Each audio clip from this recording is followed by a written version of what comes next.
cannabis advocacy and lobbying, right? Just because it's legal in a bunch of spots doesn't mean we don't need activists, doesn't mean we don't need advocates, doesn't mean we don't need to talk to the people. Stay out there and talk to the people. We need weed to be legal internationally. I need to be able to buy Moroccan hash the same way I buy French wine. You understand where I'm coming from. Here to lead us in this discussion, from the Indigenous Cannabis Industry Association. Yeah, is that you? Yeah.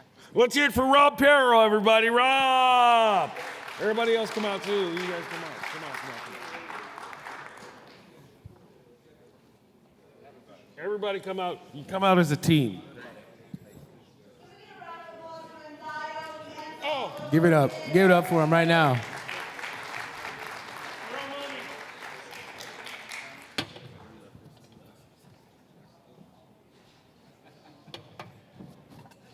We do have some shades up here.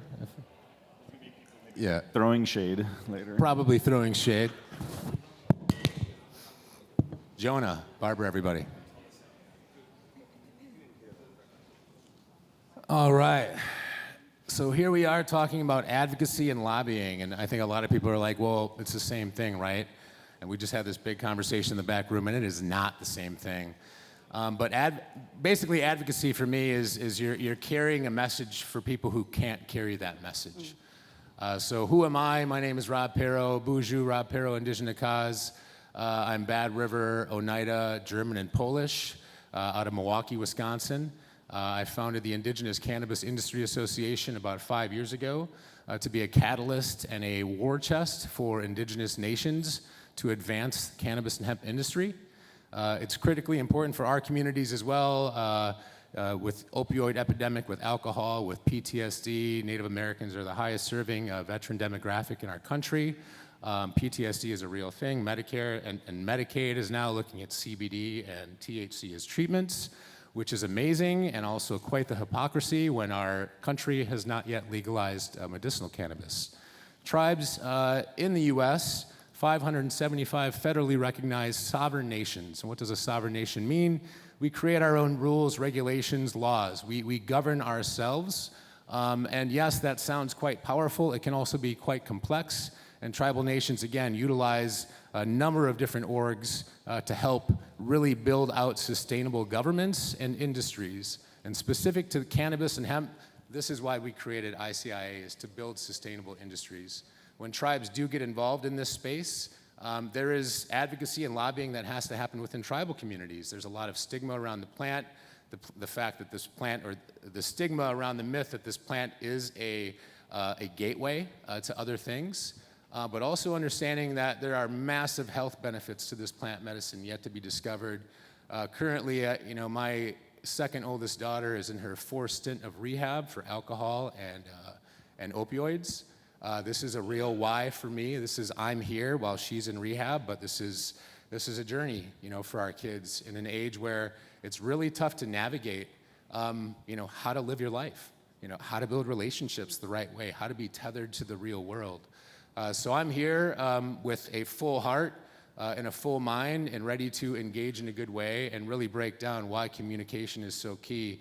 And really being an advocate is probably the most underappreciated role that we play in the industry, but is in my opinion, the most high value. So round of applause for all of our advocates here, please. Yes. And for you all for being here and caring. So what I'd like to do first is just have everyone take about a minute or so, because we don't have a ton of time, and just introduce yourself and tell me what your why is for being an advocate. My name is Danielle Bernstein. I am one of the owners of Laurel Crest, which is an ingredient manufacturer in Oregon. I was serving as the president of the company for the last almost decade and stepped away in January to start another adventure called the Alchemy Collective. My why really came from a similar observation that the plant offers a lot of relief to situations where we often find a lot of overprescriptions, specifically also in the veteran community. Before this, I was a documentary filmmaker, so I worked a lot with different different communities, but one of the last films that I did before I moved to Laurel Crest was started working for Laurel Crest. It's a family-owned and operated company, so it was a big switch, but I was working with Force Reconnaissance Marine and made a documentary film that followed him for 7 years as he transitioned out of service, and seeing the difference between him being able to have access to cannabis, hemp, and terpenes was really, really profound. Once he was out of service, like fully out of service, and he could get access to these plant medicines, he was off of 25 drugs.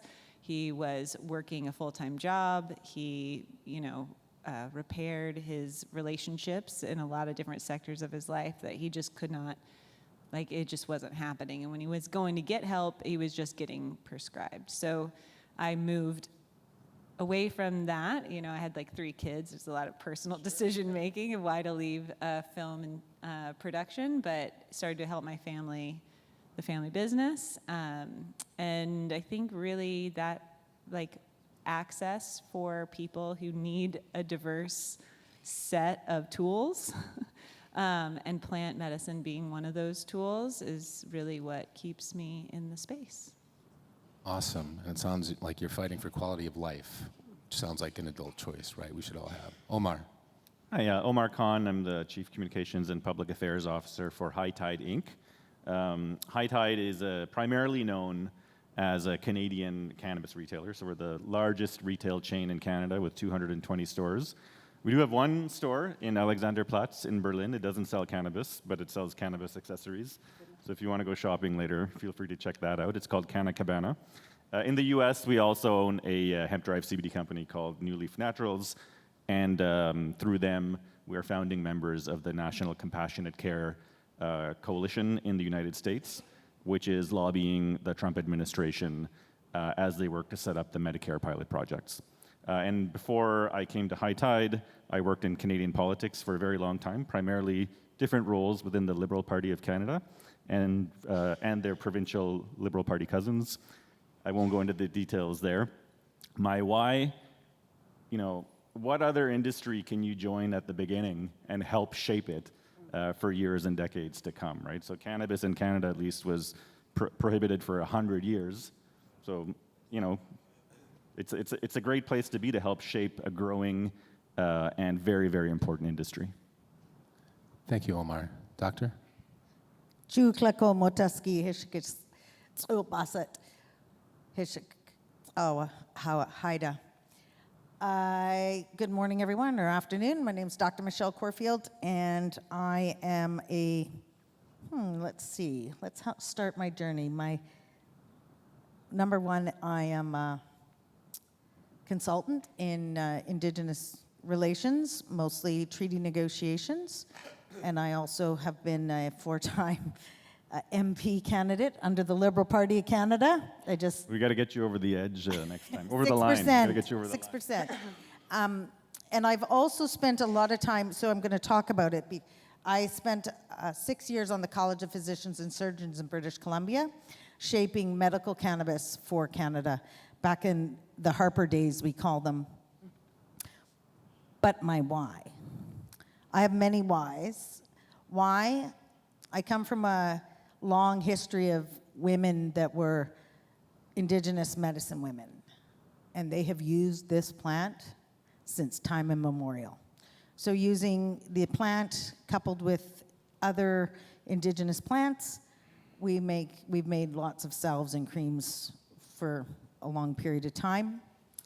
Also, like my friend Omar, as a treaty negotiator, one of my jobs was to find ways in which Canada had never had legislation that interfered with the application of sovereignty. In this instance, when cannabis came about, specifically with respect to both medical and recreational cannabis, it was the opportunity to say, it's our time, and cannabis should be open to 50% at least in the Indigenous space. And so we negotiated, and my husband Albert was on this Indigenous I can't even remember the name of the working group, but anyways, trying to find the space and place for Indigenous people to participate in a previously prohibited activity. So that's where my legislative component comes into it. And my why also is, how do you take this industry, make it international, and as Canada being a G7 country that has fully legalized this federally, how do you enable that to make it the #1 export for Canada? So those are kind of my whys. Love it. Georg? All right, my name is Georg Wurth. I started my working life as a tax officer, then as a Green Party local politician, and since 2002 I was the first and only cannabis legalized lobbyist, paid lobbyist in Germany, starting the association from zero. Now the biggest legalized organization in Europe, I think. And these days, just a people's movement and no association for business interests. And I think that's a key point of legalized movement. It's a civil rights movement, and that was a key also for the new law we have now in Germany. Awesome. And thank you for all your work to make this happen in Germany. It's pretty awesome. Luna? Yeah, is someone clap? Can we give him You a can round of clap. applause? Yes. Come on, give it up for Georg. It ain't easy out here. My name is Luna Stauer. I am a consultant and a marketer, Luna Stauer Strategies. I've been smoking, growing, and selling this plant since 1996 when it legalized in California. If many of you guys know, we had one of the first medical models in the world. I'm a patient first. I'm an advocate and an activist. My previous life, I was a teacher, so I got my master's in education. I taught in prisons and jails and public schools. I used to unionize charter schools and things like that. And I saw the impact of the war on drugs. You know, from Oakland, it's primarily black and brown, Spanish-speaking, African-American, and really saw this as a inflection point to really show how, you know, natural medicines can really elevate everything, including a lot of the social justice issues. So where it intersects with the environment, with human rights, with feminism, all the things that are important to me, really seeing that come through the plant. So many people know me. I was the first employee at Jetty Extracts. We were one of the first cartridge brands in California, one of the biggest now in the country of the United States. I was also employee #1. They went public on Canopy, and I was employee #1 at iSpire, which was by Aspire, which was the people that invented the vertical coil vape pen that all vape spaces were built on. So I've been in the vape space on the operator side and on the hardware manufacturing side for the last 12 or so years. So I've seen everything from plant touching. I've touched every part of the business, from lab testing, distro, branding, PR, retail, and everything, you know, hemp, cannabis, everything in between, and I'm also in the psychedelic space. So I helped with the legalization of cannabis in Oakland and California, and I lobby at the national, state, and local level. And I also helped pass the entheogenic. I'm not sure how much you know about this, but in the United States, local municipalities can decide if entheogens, including mushrooms and other psychedelics, can be lowest police priority. It's de facto decriminalization. You can gift, grow, and gather psychedelics. So really pushing through and having conversations and really bringing that human side into these conversations, especially as, you know, we've been talking about this. There's a big separation between the loud activists that are all about the spirit of the plant, and they have all the reasons why it saved them, and it's very anecdotal, and then we have folks that are only in the spreadsheets and the science. And so we believe that we need to blend the roots and the suits to really change the hearts and minds, not only of the legislators, but the legislators as mothers, as fathers, as brothers, as sisters, who have mothers and kids who are going through things and want other options other than pharmaceuticals. So we know that this plant is safe. We know that you know, it needs to be people before profit, reputation before revenue, and plants over pills every time. And that's been my mission, is to go around the world. I've been speaking at ICBC for 10 years. This has been, you know, the greatest you know, joy of my lifetime to do this work. And really, everyone says, "Oh, isn't it? You like went from being a middle school teacher to cannabis." I'm like, it is the same thing. You're explaining simple things over and over to people that really need to understand it. That patience, that communication, and the relating to make sure that access is available to everyone. This is a human rights, a medical sovereignty, and a medical autonomy issue, and we need to be talking about it as such. All great points, Luna. How do we move the needle in the US? We talk about a unified voice, right? Like, we're not very unified in the US, and we have all these activists or these advocates that may be looked at as activists, and then we have lobbyists, right? The suits, you know, that go do the business and have the money. So Exactly. Well, you got to play the game too, right? If it walks like a duck and talks. 100%. Well, it's a divide and conquer too, But, right? but If they Luna, get into if argument. there was like a golden ticket for the U.S., what is that in regards to move the needle on advocacy to actually change policy? So there's a couple things. One, I would say you need to have some data. You need to have some information behind you that is going to speak to safety. Safety is the biggest thing, right? Protect the kids, all the concerns, reefer madness, the prohibitionists really won. They have great PR. Everyone's scared of it. They think it's a gateway drug. So there needs to be real data on safety statistics. So like places like Colorado that, there was maybe a spike in teen use for the first 6 months and then it totally drops before pre-regulation. Having those kinds of, working with, Bo Whitney, these economists, people that are really in the data, that really helps because people need that side. But also what I learned is as you're sitting with the staffers, if you're in DC or if you're in the state capital Sacramento, the staffers or the senators, they'll listen to you if you're like, pass the safe banking law, for example, let us bank. And they're like, yep, we know about that. Like they'll nod, they listen. The second I'm like, hey, by the way, my friend Deshaun got shot and killed in Oakland because people are coming in and robbing our dispensaries because they have $100,000 in the back. This guy got shot and they're like scribbling notes. And I started noticing the more anecdotal data and personal experience that we shared with them, they can't actually recommend some of these laws without having names and places. They need that as fodder to say, this is why, this isn't a political thing. We have proof that this is causing harm. So they can actually say, this isn't just because I really like these activists, they told me a story about a veteran. It's like they really need to know what's going on in order to be our advocates. So really don't be afraid. It's hard for us because sometimes we don't want to share the personal story. That's why it's so important that Danielle started with that. Is it, from California, in Sacramento, or in San Francisco, we lost 30,000 men to the AIDS epidemic in a couple of years. And Brownie Mary, this little Italian old grandma, figured out that why were they dying? From wasting syndrome. They weren't keeping on weight. They were dying from not having appetite, mood, or sleep. What does weed do? So she was sneaking brownies into these, AIDS wards because her son died from AIDS. And she ended up doing it and saving all these people and creating all this beauty. And she got busted. And it was on television. And there's these two big cops carrying this little, she's like 5 feet tall. And everyone's like, what? And within a year, Dennis Perrone, a queer activist, we named Prop 215, the Compassionate Brownie Mary Act, was to say we need this for survival. And because of that PR push, because that enraging, like this is really what you're going after, this is not the threat.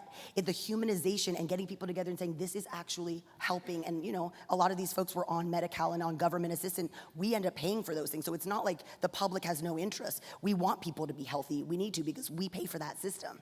So that was a really important moment, I think, is for people to realize this is built on the backs of sick people. And as we're moving into regulation, especially in Germany and all these places, it's very formal and very pharmaceutical. We get it. We need to have the numbers. We need to have, all of these proof of concept. It's important. But remembering that this is coming from a place of saving lives and it's urgent. So that's, I think that's what we really need to do is have a little bit more bravery and also getting on the same page. To your point, I always make the joke, we would fight in front of City Hall, in front of everyone. You know how it is before you go to a family dinner, you fight in the car with your immediate family and then you go into the auntie's house and everyone's fine. Like get it out in private. Work out your mission statements, work out what you guys agree on and what you don't agree on, not in front of the regulators. Because what are they going to do? They're going to go with the formal alcohol distributors or whatever who's buttoned up and they're all professional. We look messy. We look petty. So, getting that together, having these trade organizations, talking to these people, not waiting until it's on the world stage, it just makes us look really unprofessional. We need to bring some polish and sophistication to this. Yeah, and I think attacking it from more than just one angle, right? Because you can talk about sick people and people dying all day, but people in a room aren't going to hear that unless someone is able to articulate that message to them in a way that is going to help them in some way. Unfortunately, it's quid pro quo no matter where you go. But when you talk to me out in the waiting room or in the green room about regulation and manufacturing, right? Like that's moving the needle in a different way because you're talking about supply chain, you're talking about revenue. So can you talk a little bit about sort of the strategy around moving policy or lobbying when you're bringing in things like regulation and how it impacts manufacturing? Yes, I'm happy to. I think that the first question also about what is going on in the U.S., it's very divided between the regulated cannabis space and hemp. And our supply chains realistically are completely crisscrossed. There is parts of both going into either side. And so just from an economic standpoint, it there isn't that, like, we do need to like get in a room, put our cell phones down, and all like fight it out for a little while so that it's not happening in these spaces that make us look disorganized and unprofessional, I would say. So like that, I totally agree with that, Luna. And I think that what I was seeing, and the reason that I jumped into the regulatory space about a year ago, so I'm like relatively new, and joined a ton of boards on behalf of Laurel Crest, is because there was a bunch of state-to-state laws coming down the pipeline from hemp, for hemp ingredients that did not reflect the real manufacturing practices. And so you're kind of forcing companies into a situation where they were going to be fraudulent. I mean, or either you're choosing to lose the business or fake your paperwork. And that was like a lack of education around what the actual supply chains are. There's a lack of education around like the realistic manufacturing of hemp right now. You know, it's like the numbers didn't apply even in this new hemp ban world that we're looking at. Once the MSOs and some of the advocates for that crushing hemp for the various reasons that were just like economic, they realized that their supply chain also just got crushed because the numbers don't reflect the realistic manufacturing. It's like there's just there has been a massive amount of communication breakdown from special interests and from really people who are operating from like a place of just not being educated enough. And that also, you know, every time there's a law that goes into effect that affects manufacturing, the entire supply chain changes. And so a really simple example would be COAs. Like every state now has it's like a patchwork of your certificate of analysis, which is showing that this product that you're buying is what you said it is, which is super important for consumer safety. And traceability and GMP, if there's a recall, you can pull everything back. And that every time you add a different law to a different state, if you're a hemp ingredient manufacturer or a cannabis company, an MSO, trying to buy ingredients for different states, it really impacts your bottom line because it's like a $400 or $800 additional test to, you know, how many kilos are you applying that across? And so it disrupts the efficiency and the profitability of the entire space. Sort of dilutes the credibility of the work that we're doing, right? So again, that unified voice so we can build that proper resume that speaks to both sides of the aisle is what we need in the US. Easier said than done. Georg, can you talk a little bit about sort of the journey of cannabis reform in Germany? Like how this came to be, maybe some lessons learned as like, you know, our country would love to be participating as just not just observing what's happening and taking notes, but be more engaged.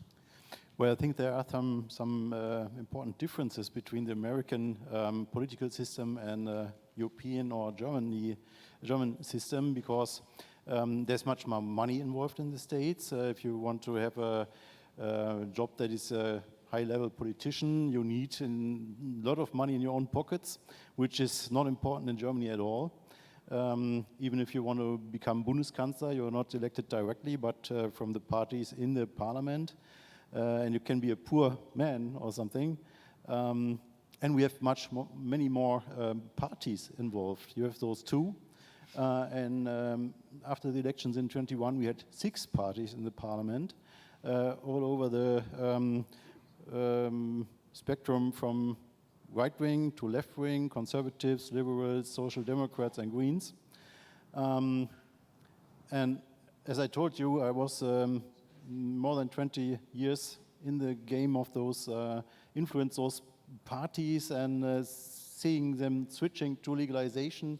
When I started 2002, only the Greens were for legalization, then the Left Party came in 2005, and then the Liberals again 5 years later.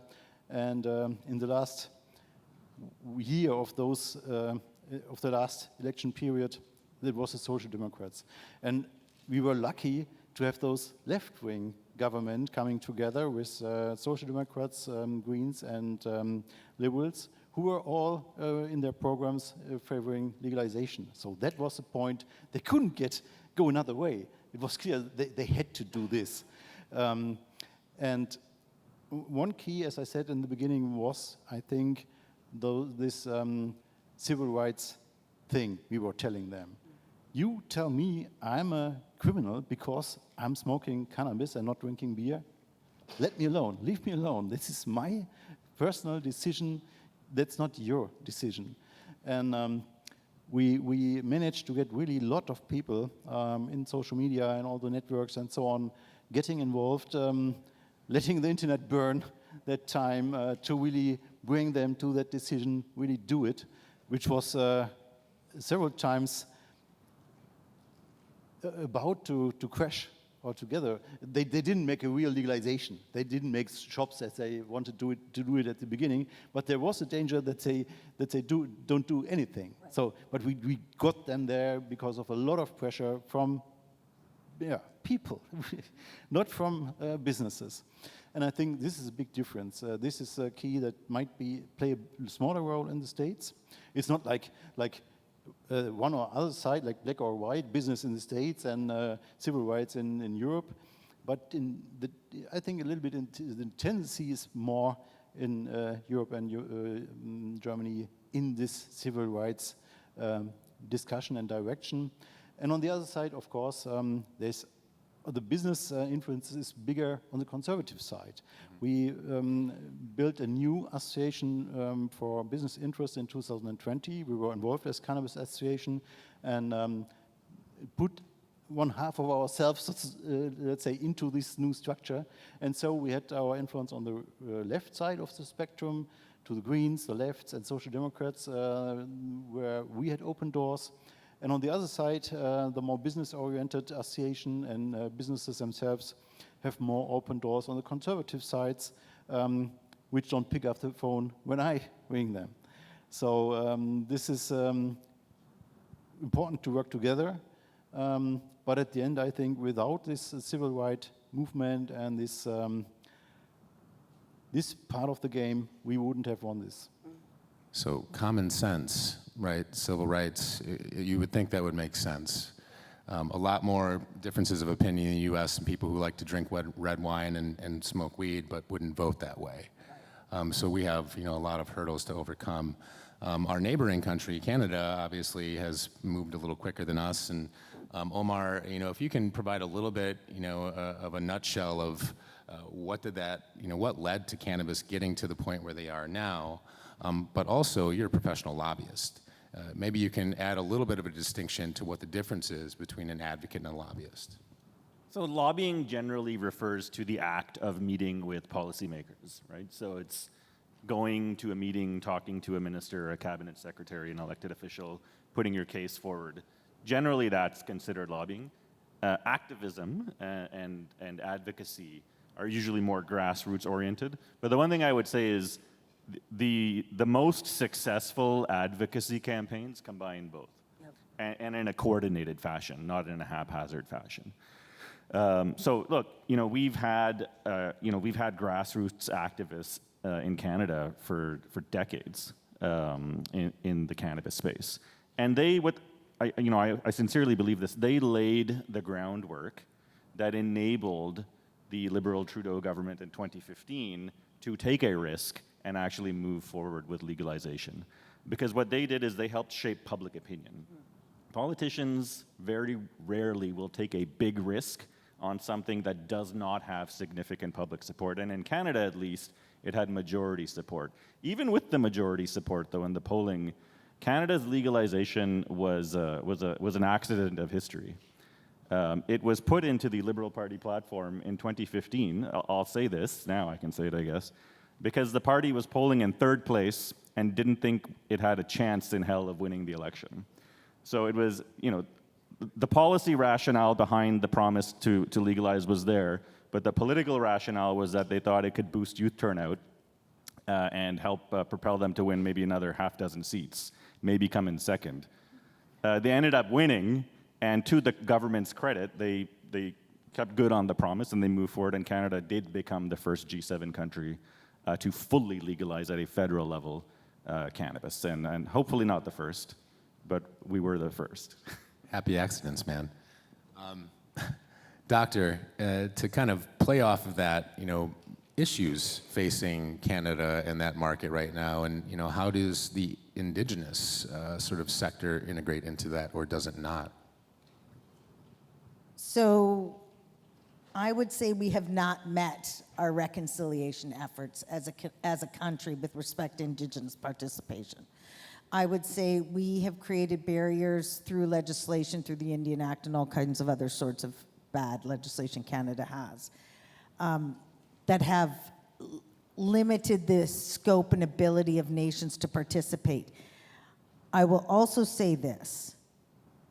First Nations have been displaced from the economics within Canada because the federal government only sees 2% of an FFA, which is a financial agreement with respect to the nation, 2% of that. So if 300,000, 2% goes to economic development. I will also say that First Nations have been denied opportunities through energy. You cannot have a craft cannabis business in Canada unless you have three-phase power. Most of our communities have one phase. How do you say that? One phase? First phase? Phase one. First phase power. So we are not only denied opportunity because we just can't participate because we don't have the financial capacity, and you can't borrow money to grow weed in Canada, and you can't get a credit card, and there's lots of banking rules, but we don't have the power. But I want to just do a quick shout out to YD Pharmaceuticals, who are all here today, because they, with us, BC Can, 100% owned private company, are our partners in Europe. And I'm going to add the fact that what we can do and what I'm doing is you need to meet with, for us, I'm going to meet with the Consulate of Canada and ask them to help facilitate conversations between businesses, to create opportunities and reduce barriers. We have to meet with our local politicians, again, to create space to have conversations. I'm going to invite you to a meeting. I'll come. In Ottawa with the Parliamentary Secretary to the Minister of Trade to discuss LeBlanc? The Parliamentary Secretary, Yasser Naqvi. Okay. To discuss a federal strategy around medical cannabis exports from Canada. I will be in touch. Okay. So do you see this? This is how you do this. It's that network. This is how it's done in Canada. You come together. I would be coming as business. He's coming as a lobbyist. And we jointly go forward and present our case. So I just want to, and how we're doing it with the consulate is inviting them to understand how cannabis can be the #1 export in Canada and surpass forestry. Yes. My other job. 500 million already. I know. We're going to do it. 500 million already. It is. We grow trees. Yeah. So I love that. And I love the interconnectedness that you're seeing happen here, because advocates can't work alone. We need, power in numbers for sure. And it's all about filling the gaps, right? Like, how do we fill the gaps and supplement what we know that we need with other people that are doing the same thing? We talk to each other, right? So our international ICIA working group, which is a conglomerate of, indigenous representation from across the globe, also would love to have you on that working group and board. I think it's critically important, to have as diverse boards as possible in this space. And Luna, you had a great point before, but why is diversity good for business in this space? And how do we articulate that to people that maybe don't want to listen to diversity as the reason? I'll just say it real quick because we have 4:20 left on the clock, and I see Misha walking around with we might have time for a question. I believe, so, there's all this talk about DEI, and people feel like, we got to scramble to make sure that we have folks of color and indigenous people and women on the boards and things like that. It's not about just this perfunctory, obligatory, pat yourself on the back like you did your corporate social responsibility and you just check a box and move on. There are Harvard Business studies and, the Harvard Business Review studies that show that love can be lucrative, that if you are having your board representative of who the end consumer is and who the stakeholders are, that that actually investors are more interested in investing in you. There's lower turnover. A lot of folks, you know, at least in the consumer level, they boycott things that they don't align with their values. They also support things that they do. That's why a lot of storytelling is important in this.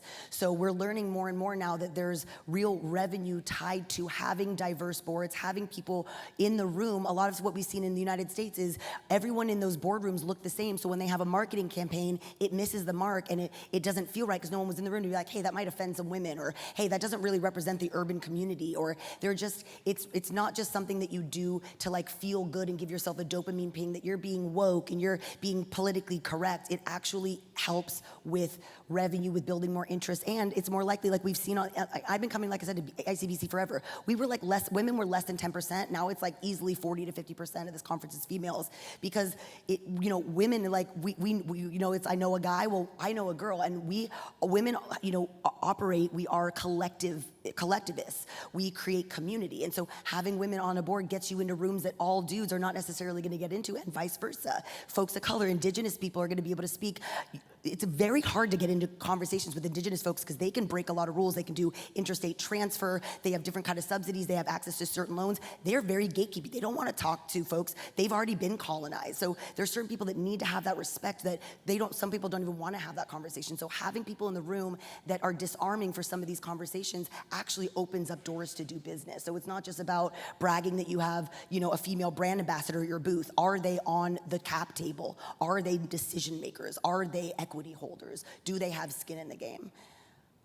Misha, are we gonna try to do Q&A or no? I see him with his mic. Sure. What's that? Question. Actually, the audience is open for questions. Actually, the audience is open for questions because there's only 2 minutes left. But if nobody has a question, let me ask you a question. Alex Rebich. always has a question. And Make it quick, we have 1 minute. yeah, I know, real quick. And by the way, awesome, you're right. Many more women than before. This is our 9th year now. So shout out to all the women in the audience. Thank you. One theme that I've heard for years and years and years, and I want to just have you quickly touch on, the importance of education. You're all lobbying, trying to convince the government. They don't know crap about cannabis. They see a lot of videos of people who look like, you know, homeless people smoking joints with tattoos on their eyelids. No offense to anyone with tattoos on their eyelids, but you know, we need to show them respectable, normal people just living their lives using cannabis. Is there enough education being done? And I don't know, anything interesting going on? Like, can we do this as a world? I mean, you're a legend here in Germany. You know, how do we create education for the world? One education, it's all cannabis, it's the same. How do we make sure everyone sees this education program? Anyone have any ideas? Thank you.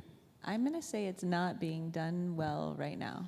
I think there's a lot of fractured information, but in the US at least, for sure, people don't really understand the potential of the plant.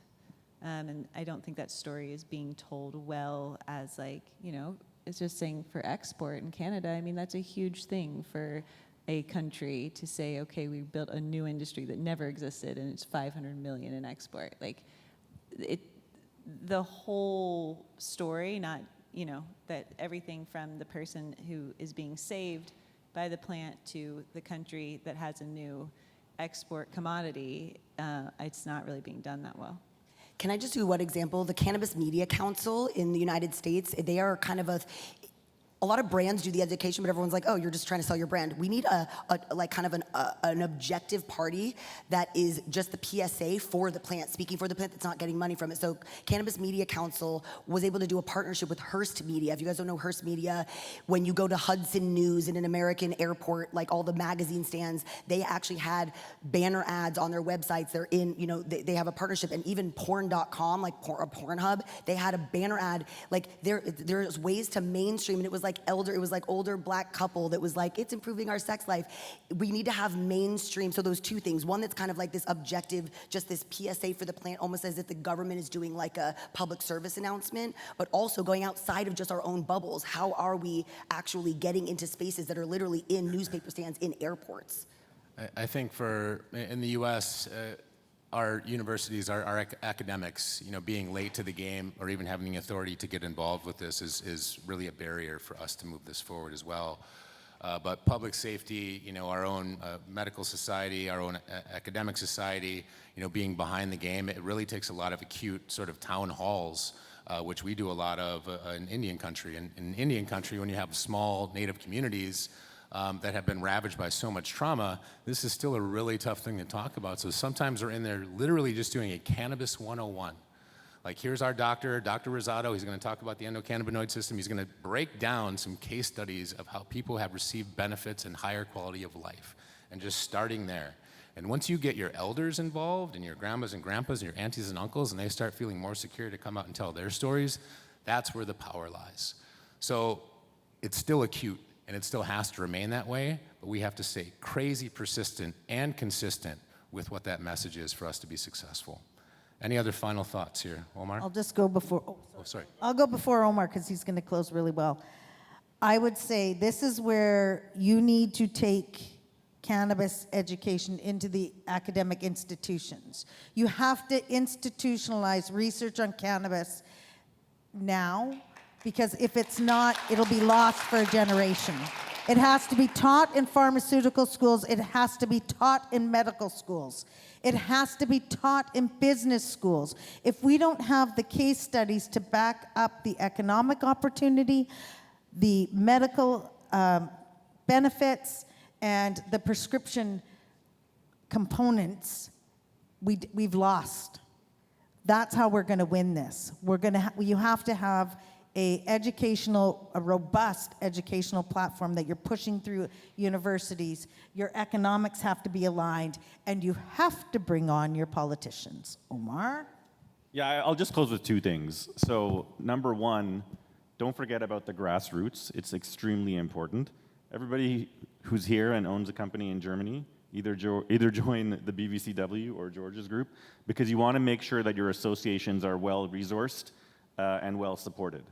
And then the last point that I will make is that lobbying and advocacy are generally about incremental wins. It is very rare that you get a Canada situation where you hit a home run like out of the park and you go straight to like federal legalization. We're seeing this play out in the US and in Germany. We're getting incremental reforms. We've seen a lot of reform in Germany with the MedCan-G amendments and with the KCAN-G amendments from the previous government. We're seeing reform in the US with the Medicare CBD pilot projects, some movement towards safer banking. I can speak about that for an hour, but I won't. So maybe next time. But if there's baseball fans here, it's always good to hit singles, right? If you keep hitting singles, you're going to get runs. If you keep swinging for the fences, you may not get as many runs as if you just go for the singles. So enjoy the singles, cherish the singles, and don't give up. Reform is coming. It's going to happen. Just keep swinging, just keep swinging. Round of applause for our advocates. Can you guys all stay for a quick selfie? Wouldn't that be an ussy?